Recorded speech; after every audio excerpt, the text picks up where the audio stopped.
नमस्कार दोस्तों, आज की इस वीडियो के अंदर मैं मेरी one of the favourite company के बारे में बात करूंगा। दोस्तों आज की इस वीडियो के अंदर हम लोग बात करने वाले सूना विलियर्ड्स के बारे में। दोस्तों हम लोग डिटेल में एनालिसिस करेंगे इस कंपनी का। मैं आप लोगों को कंपनी के फाइनेंशियल फंडामेंटल भी समझाऊंगा। और दोस्तों ये कंपनी मुझे इतनी ज़्यादा पसंद क्यों है, मुझे इन लोगों का बिजनेस मॉडल इतना ज़्यादा पसंद क्यों है, दोस्तों ये सब भी मैं आपको समझाऊंगा। साथ ही साथ इनकी कुछ खास बिजनेस स्ट्रेटेजीज भी समझाऊंगा और इस कंपनी ने यहाँ पर पास्ट के अंदर किस तरीके का रिटर्न दिया है। साथ ही साथ यहाँ पर मैंने जब इस कंपनी को सिलेक्ट किया था, जब पसंद किया था, तो वहाँ से ये स्टॉक कितना मल्टीप्लाई हुआ है, इसने कितना रिटर्न दिया है, वो मैं आपको वो सब भी समझाऊंगा। साथ ही साथ आने वाले 2-3 सालों के अंदर और आने वाले 5-7 सालों के अंदर या तो फिर उससे भी ज़्यादा लॉन्ग टर्म के अंदर हम लोग इस कंपनी के पास में क्या विजन रख सकते हैं।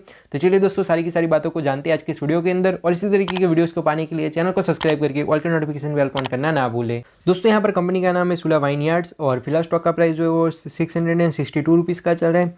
वहीं दोस्तों इस कंपनी ने पिछले 1 साल के दौरान 69% जितने रिटर्न ला कर दिए हैं। वहीं दोस्तों अगर मैं बात करूँ पिछले 5 सालों की, तो पिछले 5 सालों के अंदर भी कुछ 67% दिख रहा है। लेकिन दोस्तों इन लोगों की जो लिस्टिंग थी वो यहाँ पर दिसंबर 2022 के अंदर हुई थी। मतलब कि इस कंपनी को स्टॉक मार्केट के अंदर लिस्ट हुए ऑलमोस्ट यहाँ पर आप मानकर चल सकते हो कि भाई 1 साल जितना ही हुआ है।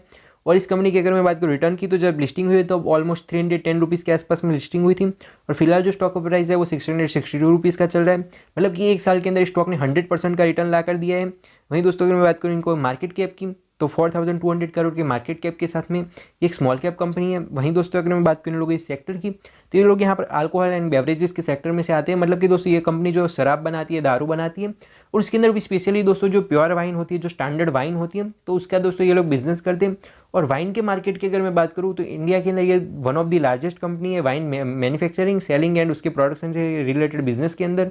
तो ये भी काफ़ी ज़्यादा अच्छी चीज़ यहाँ पर हो जाती है। दोस्तों की मैट्रिक्स के जरिए हम लोग कंपनी की वैल्यूएशन और दूसरी चीज़ों को समझने की कोशिश करें तो एज ऑफ नाउ इन लोगों का जो पी रेशियो कुछ 49.98% का है। मतलब कि आप लोग 50 का पी मानकर चल सकते हो। वहीं जो सेक्टर का पी रेशियो है वो यहाँ पर 52 का है। तो सेक्टर की जितनी वैल्यूएशन है उसी एवरेज वैल्यूएशन के ऊपर कंपनी देखने को मिल रही है। और 50 के पी को लेकर मैं यही बोलूँगा कि भाई जस्टिफाई पी है, पी रेशियो कुछ ज़्यादा नहीं है। और इतने अच्छे रिटर्न देने के बाद में भी 50 का पी रेशियो है, तो अच्छी चीज़ यहाँ पर ये हो जाती है।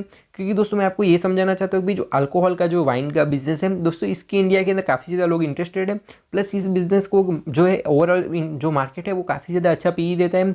अगर हम लोग इस सेक्टर की बड़ी बड़ी कंपनियों की बात करें तो उन लोगों के पी रेशियो जो है हमें काफ़ी ज़्यादा हाई देखने को मिलता है। वहीं जो कंपनी का पी बी रेशियो वो 8 का है, वहीं जो सेक्टर का पी बी रेशियो वो यहाँ पर 10.46 का है।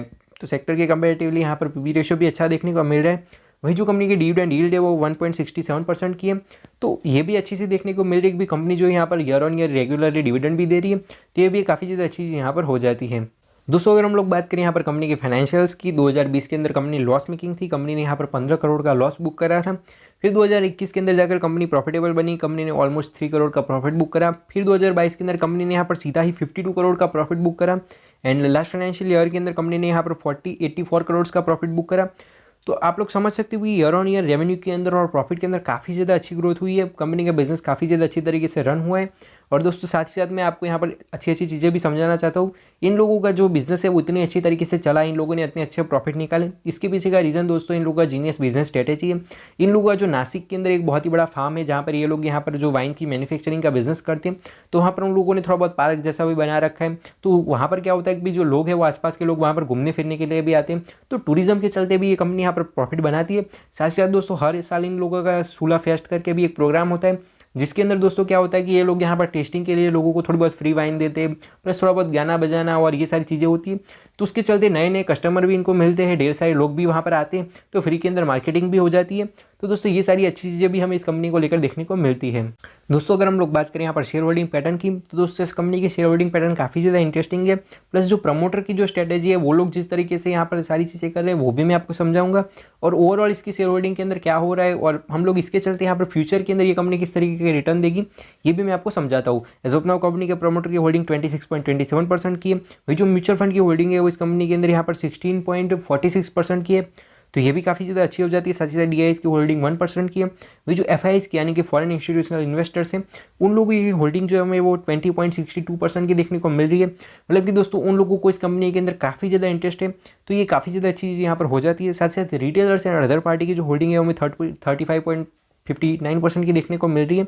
तो ओवरऑल शेयर होल्डिंग पैटर्न काफ़ी ज़्यादा अच्छी है। अब आप लोग बोलोगे कि भाई ये जो प्रमोटर की होल्डिंग है वो पिछले 6 महीने के दौरान यहाँ पर ऑलमोस्ट 1% जितनी कम हुई है। तो दोस्तों ये चीज़ क्यों है मैं आपको वो भी समझाता हूँ। अगर आप लोगों ने गौर से देखा हो तो कभी मार्च के अंदर इन लोगों की जो प्रमोटर की जो होल्डिंग थी उसके अंदर 2.62% जितनी प्लज्ड होल्डिंग थी। तो उसके बाद में यहाँ पर जून के अंदर भी सेम सीन था, लेकिन उसके बाद में जून से लेकर सितंबर के बीच के अंदर इन लोगों ने अपनी होल्डिंग को कम किया। और आज की तारीख के अंदर जो कंपनी की प्रमोटर की होल्डिंग है वो यहाँ पर सारी की सारी अनप्लज्ड होल्डिंग है। मतलब कि कंपनी के प्रमोटर ने पहले क्या करा था कि भी अपने जो शेयर्स थे उसके अगेंस्ट के अंदर थोड़ा बहुत डेट या बोरिंग वगैरह ले रखा था। अब उस सारी चीज़ों को रीपे कर दिए और उसके लिए शायद उन लोगों ने अपना थोड़ा बहुत स्टेक बेचा है, ऐसा भी हो सकता है। लेकिन दोस्तों यहाँ पर अच्छी बात यह है कि भी जो कंपनी के प्रमोटर है उन लोगों की जब अब वो जो होल्डिंग है वो यहाँ पर बिल्कुल ही अनप्लज्ड है, तो अच्छी चीज़ यहाँ पर हो जाती है। वहीं दोस्तों अगर मैं बात करूँ म्यूचुअल फंड की, तो आप लोग देख सकते हो कि हर एक क्वार्टर के अंदर जो म्यूचुअल फंड की होल्डिंग है वो कितनी तेज़ी से बढ़ती जा रही है। मतलब कि यहाँ पर जून से लेकर सितंबर के बीच के अंदर तो यहाँ पर जो होल्डिंग है वो ऑलमोस्ट डबल हो गई है। मतलब कि इन लोगों को इस कंपनी के अंदर काफ़ी ज़्यादा इंटरेस्ट है, तो ये काफ़ी ज़्यादा अच्छी चीज़ यहाँ पर हो जाती है। नहीं दोस्तों अगर हम लोग बात करें यहाँ पर एफआईएस की होल्डिंग की, तो एफआईएस की होल्डिंग के अंदर भी यहाँ पर काफ़ी ज़्यादा ग्रोथ हुई है, वो लोग भी इस कंपनी को लेकर काफ़ी ज़्यादा इंटरेस्टेड है। और जो रिटेलर्स की होल्डिंग है वो हमें धीरे धीरे कम होती हुई नजर आ रही है। तो आप लोग समझ सकते हैं कि जो बड़े बड़े लोग हैं, जो यहाँ पर बड़े बड़े खिलाड़ी है, हम लोग मार्केट की धुरंधर बोल सकते हैं, जैसे कि म्यूचुअल फंड है या तो फिर एफआईज है, तो दोस्तों उन लोगों के पास में बड़ी बड़ी टीम होते हैं, समझदार लोग होते हैं। और वो लोग जब एनालिसिस करके, जब रिसर्च करके कि इस कंपनी के अंदर इन्वेस्ट कर रहे हैं, जितना हैवीली एक स्मॉल कैप कंपनी के अंदर इन्वेस्ट कर रहे हैं, तो इसका दोस्तों सीधा मतलब यही है कि भाई कंपनी के अंदर कुछ तो ऐसी खास बात है और कुछ ऐसा तो उन लोगों के पास में विजन है जिसके चलते वो लोग इस कंपनी के अंदर इन्वेस्ट कर रहे हैं। दोस्तों मैं आपको सिंपल भाषा के अंदर समझाऊँ तो जैसे जैसे इंडिया ग्रो करेगा, जैसे जैसे इंडिया का मिडिल क्लास जो है वो थोड़ा बहुत अमीर होता जाएगा, जैसे जैसे लोगों को नौकरियां वगैरह मिलेगी, लोग शहरों वगैरह के अंदर धीरे धीरे और लोग रहने के लिए जाएंगे, तो जब लोगों का जब इस तरीके से ग्रोथ होगी तो उनकी लाइफस्टाइल के अंदर भी पूरी तरीके से चेंज आएगा। और लोग जो लोकल जो शराब होती है, जैसे कि भाई यहाँ पर विस्की है, रम है, तो उन सारी चीज़ों से लोग थोड़े बहुत ऊपर उठकर, या तो फिर जो देसी दारू होती है तो उससे थोड़ा बहुत ऊपर उठकर फिर धीरे धीरे लोग वाइन वगैरह पीना चालू करेंगे। तो इसका जो डायरेक्टली फ़ायदा है वो इस कंपनी को देखने को मिलेगा। और दोस्तों इस बात में कोई दो राय नहीं है कि भाई आने वाले टाइम के अंदर लोग जो वाइन का कंजप्शन है वो धीरे धीरे ज़्यादा करेंगे। क्योंकि दोस्तों क्या होता है कि भाई पहले के टाइम के अंदर हम लोग सिर्फ समोसे वगैरह खाते थे, अब हम लोग पिज़्ज़ा भी खाते हैं, पास्ता भी खाते हैं, सारी फॉरेन की चीज़ें आ रही है। और इंडिया के अंदर पहले क्या था, देसी शराब चलती थी, फिर यहाँ पर विस्की रम वगैरह आई धीरे धीरे, और अब आने वाले टाइम के अंदर लोग वाइन वगैरह भी कंज्यूम करेंगे और इसका सीधा का सीधा फायदा इस कंपनी को मिलने वाला है यहाँ पर है। तो दोस्तों मैं आ चुका हूँ स्क्रीनर के ऊपर आप लोगों को सारे बहुत आंकड़े और सारी चीज़ें समझाने के लिए। एज ऑफ नाउ कंपनी की जो मार्केट कैप है वो कुछ 5600 करोड़ के आसपास में है। वेबसाइट टू वेबसाइट दोस्तों आंकड़ों के अंदर थोड़ा बहुत वेरिएशन रहता है, लेकिन हमारे लिए जो समझने की ज़रूरत है वो सारी चीज़ों को यहाँ पर ओवरऑल समझने की ज़रूरत है। फिलहाल जो स्टॉक का प्राइस है 663 रुपीज़ का चल रहा है, और एज ऑफ नाउ जो स्टॉक का प्राइस है वो ऑलमोस्ट अपने 52 वीक हाई के आसपास में है। वहीं दोस्तों अगर बात करी जाए इन लोगों के पी रेशियो की, तो 58 का कंपनी का फिलहाल पी रेशियो है, तो सेक्टर के हिसाब से ठीक ठाक सी वैल्यूएशन है, कोई दिक्कत वाली बात यहाँ पर नहीं है।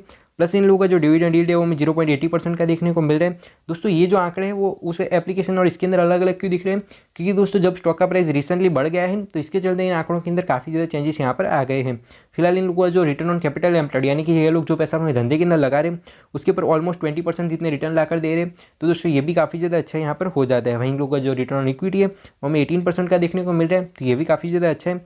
वहीं अगर हम लोग बात करें इन लोगों की इंटरेस्ट कवरेज रेशियो की, तो 7.17 का इन लोगों का इंटरेस्ट कवरेज रेशियो, मतलब कि दोस्तों इन लोगों ने जितने भी डेट या बोरिंग वगैरह ले रखे हैं तो उसकी रीपेमेंट करने के लिए भी कंपनी यहाँ पर काफ़ी ज़्यादा कैपेबल है। वैसे दोस्तों अगर हम लोग बात करें करंट रेशियो की, तो 1.25 का करंट रेशियो है।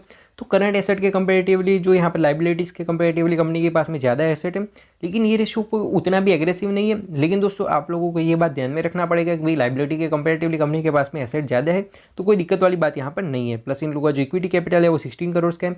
फिलहाल कंपनी के पास में 536 करोड़ के रिजर्व्स हैं, तो काफ़ी ज़्यादा अच्छे रिजर्व्स यहाँ पर हो जाते हैं। वहीं कंपनी के पास में कुछ 258 करोड़ का डेट है। तो दोस्तों इतनी मार्केट कैप और इतने प्रॉफिट के कंपेरेटिवली देखने जाए तो कोई डेट ज़्यादा कुछ दिक्कत वाली बात नहीं है। नो डाउट आप लोग बोल सकते हैं कि कंपनी के ऊपर थोड़ा सा ज़्यादा डेट है, लेकिन कोई दिक्कत वाली बात यहाँ पर नहीं है। प्लस इन लोगों का जो अर्निंग पर शेयर है हमें 11 रुपीज़ का देखने को मिल रहा है। प्लस इन लोगों का जो डेट टू इक्विटी रेशियो हमें 0.47 का देखने को मिल रहा है। तो आप लोग देख सकते हो कि इस डेट टू इक्विटी रेशियो भी कम है और कंपनी के ऊपर डेट भी यहाँ पर कम है। प्लस इन लोगों का जो नेट प्रॉफिट मार्जिन था वो पिछले साल 18% का था। तो दोस्तों ये भी एक समझने वाली बात है, जब हम लोग यहाँ पर एफएमसीजी सेक्टर की बात करते हैं, जब हम लोग दूसरे सेक्टर की बात करते हैं, आईटी सेक्टर की बात करते हैं, अलग अलग बिजनेसेस की बात करते हैं, तो जब हम लोग बात करते हैं नेट प्रॉफिट मार्जिन की, तो भाई किसी भी कंपनी हो तो भाई देख लेते हैं भाई कितने का नेट प्रॉफिट मार्जिन है, 2%, 3%, 5%, 7%। तो ओवरऑल जो कंपनी का नेट प्रॉफिट मार्जिन होता है स्मॉल कैप से लेकर लार्ज कैप सबका काफ़ी कम होता है, लेकिन इस कंपनी का कंपेरेटिवली नेट प्रॉफिट मार्जिन भी अच्छा है। तो ये भी काफ़ी ज़्यादा अच्छी चीज़ यहाँ पर ये हो जाती है कि जितना भी रेवेन्यू है उसके अंदर से कंपनी का प्रॉफिट भी काफ़ी ज़्यादा अच्छा यहाँ पर निकल रहा है। प्लस जो प्रमोटर की होल्डिंग है वो कुछ 26.3% की है। वही कंपनी के पास में आज की तारीख के अंदर कुछ 902 करोड़ के एसेट्स हैं, तो कंपनी के पास में अच्छे खासे एसेट्स हैं। तो ये भी काफ़ी ज़्यादा अच्छी चीज़ हमें देखने को मिल रही है। तो दोस्तों हम लोगों ने यहाँ पर डिटेल में एनालिसिस करा सुला वाइनयार्ड्स लिमिटेड के शेयर का। दोस्तों वैसे तो समझाने के लिए मैं आपको बैलेंस शीट, फाइनेंशियल फंडामेंटल, इन लोगों का यहाँ पर क्वार्टरली रिपोर्ट और सारी चीज़ें आपको दिखा सकता था, लेकिन दोस्तों वीडियो थोड़ा सा लंबा हो जाता और सारी चीज़ों के अंदर इतना डिटेल के अंदर भी घुसने की ज़रूरत नहीं है, क्योंकि दोस्तों जो यहाँ पर शेयर होल्डिंग पैटर्न है वहीं का पूरे की पूरी कंपनी की यहाँ पर कहानी को बयां कर देती है। साथ ही साथ इन लोगों का बिजनेस मॉडल और इन लोगों की जीनियस बिजनेस स्ट्रेटेजीज भी यहाँ पर काफ़ी कुछ बता देती है।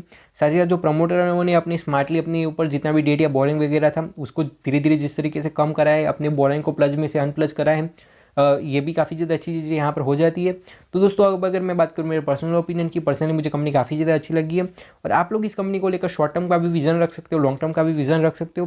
लेकिन मेरा ऐसा मानना है कि शॉर्ट टर्म का विजन हो सके तब तक मत रखना कि भाई मैं 3-4 महीने के लिए, 6 महीने के लिए इस कंपनी के अंदर इन्वेस्ट करता हूँ, 3-4 महीने या 6 महीने के बाद मैं इसकी शेयर्स को बेच दूंगा। तो उससे ऐसे टाइम के अंदर हो भी सकता है कि भाई आपको थोड़ा बहुत लॉस भी हो जाए या तो फिर आपको अच्छे रिटर्न्स ना मिले, क्योंकि दोस्तों ये जो बिजनेस मॉडल है, जिस तरीके का इन लोगों का बिजनेस है, उसके अंदर हमें थोड़े बहुत पेशेंस तो रखने पड़ेंगे, हमें एटलीस्ट 3 से 4 सालों के लिए तो इन्वेस्ट करना ही पड़ेगा। लेकिन मेरा पर्सनली ऐसा मानने वाला है कि भाई आज से आने वाले 5 से 10 सालों के अंदर आपको यहाँ पर 10 टाइम्स से लेकर 15 टाइम्स जितना भी मल्टीप्लिकेशन देखने को मिल सकता है, आपको 1000 से 5000% जितने भी रिटर्न्स देखने को मिल सकते हैं। तो दोस्तों बस ये कुछ बातें थी जो मुझे इस वीडियो के अंदर रखनी थी। आई होप कि आपके सारे के सारे डाउट्स क्लियर हो गए होंगे। मैं मिलता हूं आपको ऐसे भी एजुकेशनल वीडियोस के साथ, तब तक के लिए बाय बाय, जय हिंद, वंदे मातरम।